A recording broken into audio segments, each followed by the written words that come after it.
Avant de poursuivre avec la vidéo du jour, abonnez-vous à Action Denis Sassou Nguesso pour suivre de près les grandes réalisations qui façonnent l'avenir de notre cher Congo.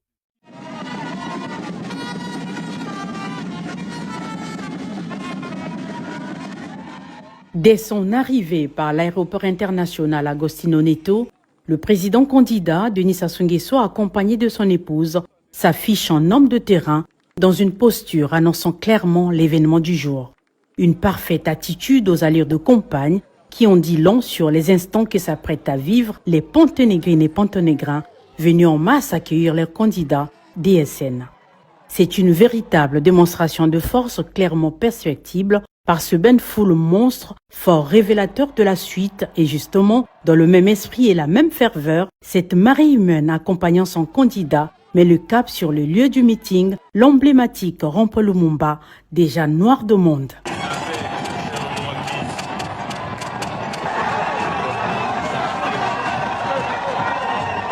Avant le moment tant attendu, les différents orateurs se sont succédés pour des messages de soutien et de mobilisation générale au vote des 12 et 15 mars prochains.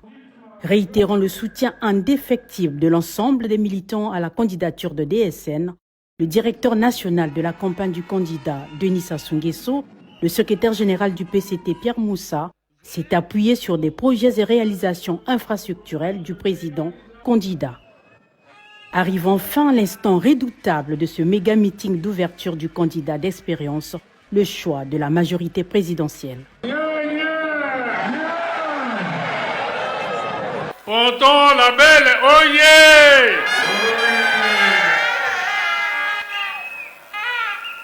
La ville de Pointe-Noire sera toujours la grande capitale économique de notre pays. Et sur le plan économique et social, la ville de Pointe-Noire va connaître un véritable développement. Vous direz que ce sont des déclarations de campagne. Oui, ce sont des déclarations de campagne. Mais, en ce qui me concerne, ce sont des déclarations d'engagement. Le président candidat, qui se dit être dans une démarche de déclaration d'engagement au-delà des promesses de campagne, explique clairement sa vision.